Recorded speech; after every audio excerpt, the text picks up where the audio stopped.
Greetings and salutations yet again, Earthlings. It is May 25th, 2025. See, get out creaking again.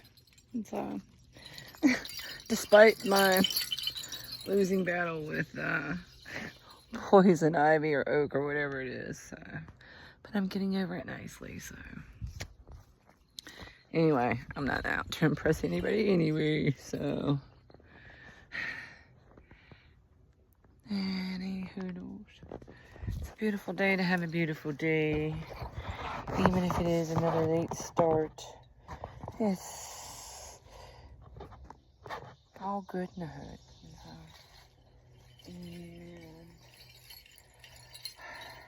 And an interesting flow. Like I said about the Towers of Babel, why they made things so confusing. So it's easy to try to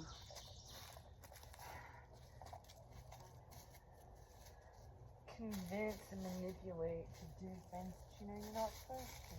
It's how that feels to me anyway. It's like control,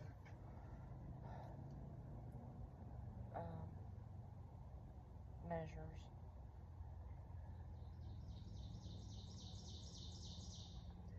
Greetings and salutations yet again, May 25th, 2025. And it is a beautiful day to have a beautiful day. Hopefully without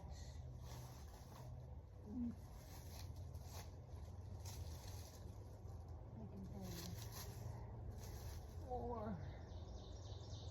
complicated than need be, and keeping things safely situated, because grandpuppers has been very patient today. He has been ready to come out and do some puppy stuff and sniff around and do border patrol stuff. So check all the messages. Everybody okay? How's mom and them? Anything new in the hood? All good?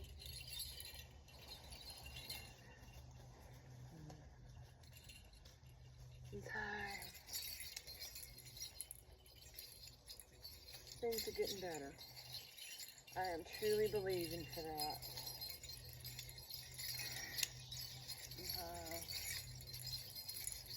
I am focusing on solutions and resolutions. That was one of the things I was talking about. The Gemini being twins. And the way I see that in my chart, and the fact that I am Pisces, which is seen as two fish. And that's seen as a lot of times, the way I translate that is the subconscious and the conscious. So I got double twins that way.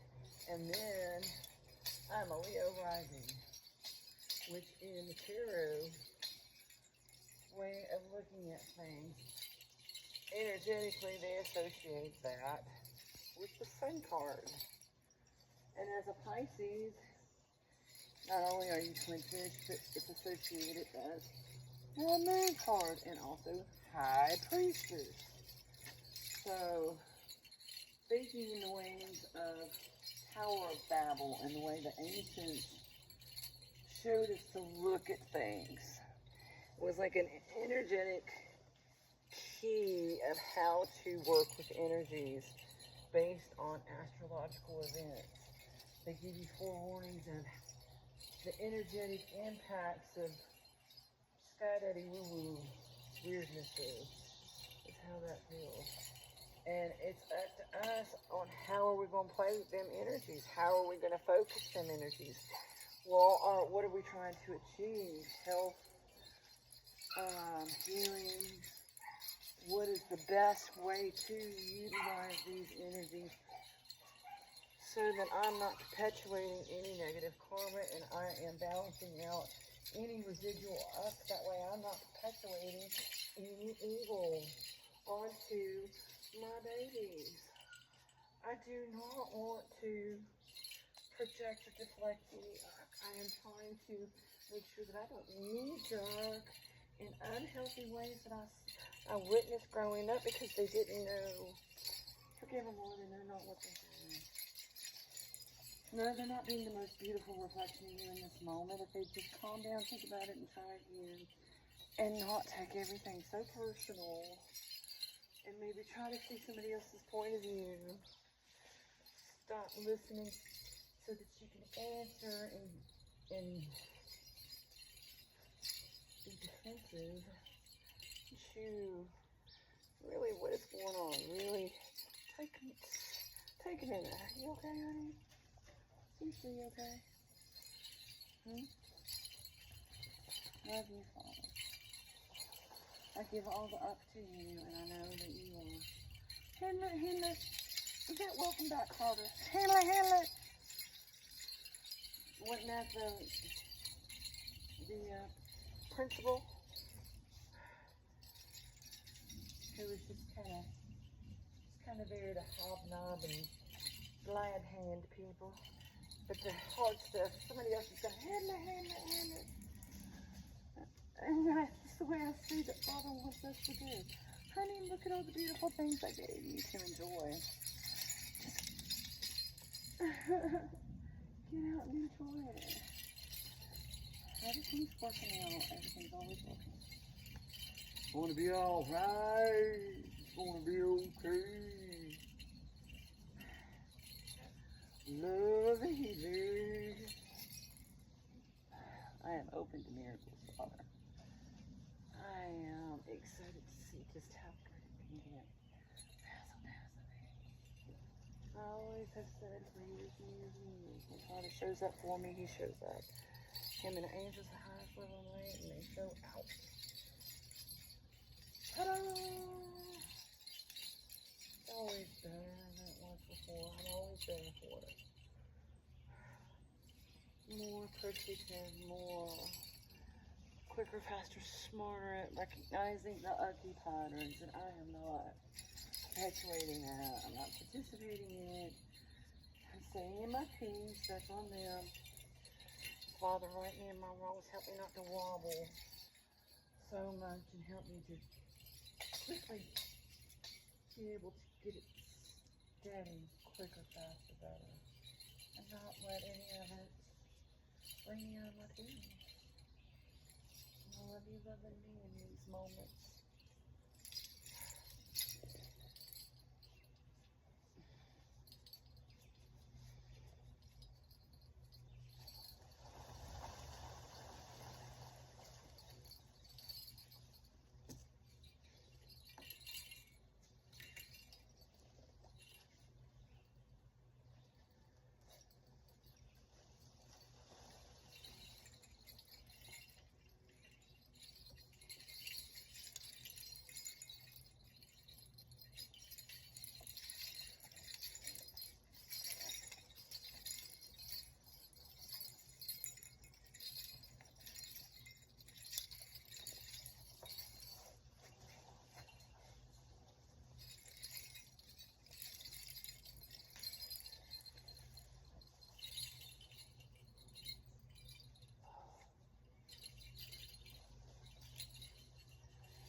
What are you rolling in down here? Seriously, you better not be getting into stuff you ought not be rolling in, brother. Amen. With you, Mr. Cooper Pepper. Why do dogs? I mean, I know it max their sense, so I guess for hunting I can understand. But, so proud of himself when he gets extra stinky.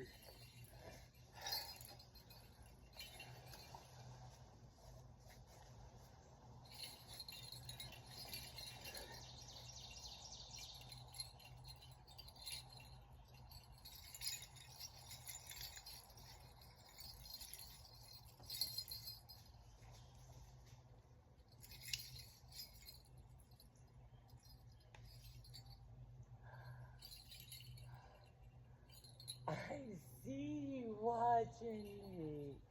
Hello. Wow. Y'all are extra good at your camouflage.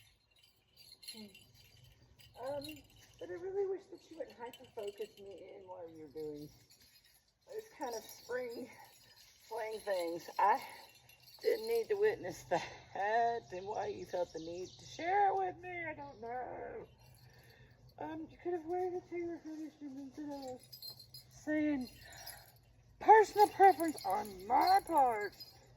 Not that I'm being judgy, I'm just saying.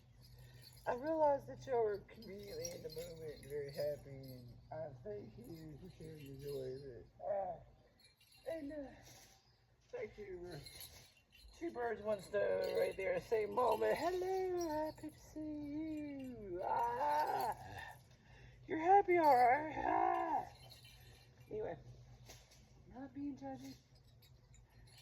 Anyway, God bless you. Be fruitful and multiply. All that. Woo-hoo. Anyway, whatever.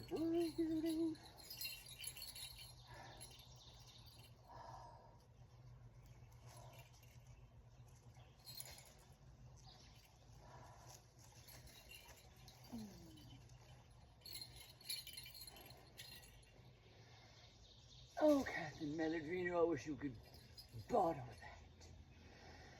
The honeysuckle mixed in with the moss and the pretty big leaves. Each of the trees have their own unique kind of scent. And the way the pine trees are pollinating right now, it's not too strong or overpowering. Seriously, when you get out in nature, y'all, breathe with your mouth open a little bit, too. In the moment, and breathe deep into your heart.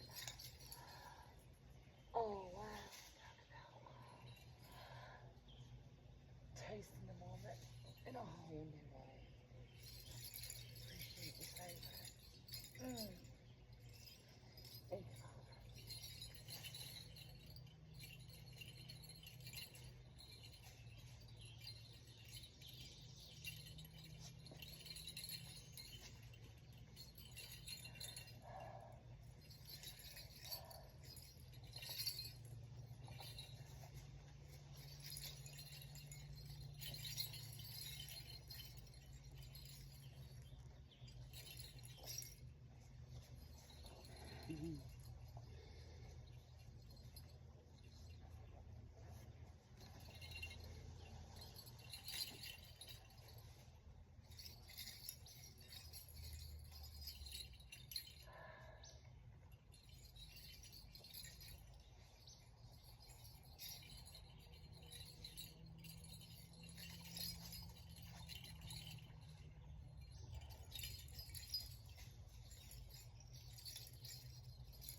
I was reminded today of Mama's accuracy, and I double checked with her, y'all, and I am remembering it correctly.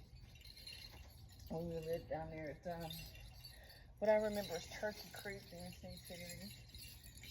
Down there, not far from where the midgets had a house built that's empty down at the end of the point there. Beautiful, beautiful, beautiful violet house. Anyway, but it used to be, Mom said it was a winery at one time, and it had tobacco bar, and it had old warehouse that they used, I guess, I don't know what all. And then it had that old house, which at that point had to have been about maybe, it was close to 100 years old back then. And that was in what, 74, 75, somewhere in there, about that time. And it was after we had lived at the McAllister's house, if I'm not mistaken. Anyway, that's where we would have the squad parties. I mean, squadron parties, y'all. All of them. would come out with their families, and they would bring tents and camp out in the yard, and we would all throw in together whatever food stuff. And Uncle Jess would get out there with trash cans. Guamanian. Uncle Jess was a Guamanian. Him and Aunt Carmen and their daughter Roseanne. Oh, you talk about beautiful. Oh, Aunt Carmen was one of the most beautiful women I've ever seen in my life. And Roseanne was a spin image of her mama. And dear Lord, was Uncle Jess proud of them. Oh, Lord, he loved his. Oh, did he honor them beautifully? I thought. Anyway, Uncle Jess would get out there with the trash cans, and that man could barbecue a chicken over a trash can fire. That was better than anything I think I've ever eaten in a restaurant. Now, how he did it, I don't know, but him and Aunt Carmen both were excellent cooks. Amazing. Anyway, yeah, man, we had a lot of fun. Anyway, one of the things that they used to like to get out there doing, other than horseshoes, because that was a big thing, they were great at horseshoes. Mom was always on, when she had time, she was on a softball team. My mom was very gifted softball ways, and so was Aunt Judy played on the softball league. She was a shortstop, and she was a big-ass woman from Ohio, if I'm not mistaken. Can't remember, I had to ask Mom. Anyway, but man, you talk about, she was big as, and she had, her and Uncle Dean had several kids, lots of kids. Collins, Judy Collins, anyway, and Uncle Dean Collins, anyway, I really did. Anyway, one of the things that they would do when they got together, other than horseshoes, was archery. We all target practice with guns, archery, whatever, because Dad was a sharpshooter, and my dad was highly decorated in the military, and he really was. Anyway, so archery, and Mom, of course, got in on it, and my dad never, ever hesitated. If Barbara Ann wanted to do whatever with them, well, come on. He encouraged it. Fishing, oh my God. Man, did they fish awesome together. That's where we came together as a family, doing outdoor stuff like that. Was one way for them to avoid fighting. And man, I knew when we were having a good moment, I tuned into it extra deep. I dug in like a little billy goat. Held on to it with everything I had. Savoring the moment. I didn't know how long it was going to last. And honestly, I was smart enough to recognize Dad had a bug out bag kept packed in the closet for a reason. And if he ever come in and grabbed it, well, we weren't allowed to ask where he was going, how long he was going to be, or when he was going to be back, for a reason. And if I was smart enough to recognize it's a very real possibility I may never see my daddy again, y'all. I knew that from a very young age. I was not stupid. Are you kidding me? Did y'all not pay attention to what was going on worldwide news and stuff? I heard with my own ears my dad say one time that he had Saddam Hussein in a foxhole trapped and was giving orders not to take him out, and if he'd have just done it, he'd have saved the world a whole lot. That ate my dad up. And he had to follow that order. Anyway, survivor's guilt, y'all.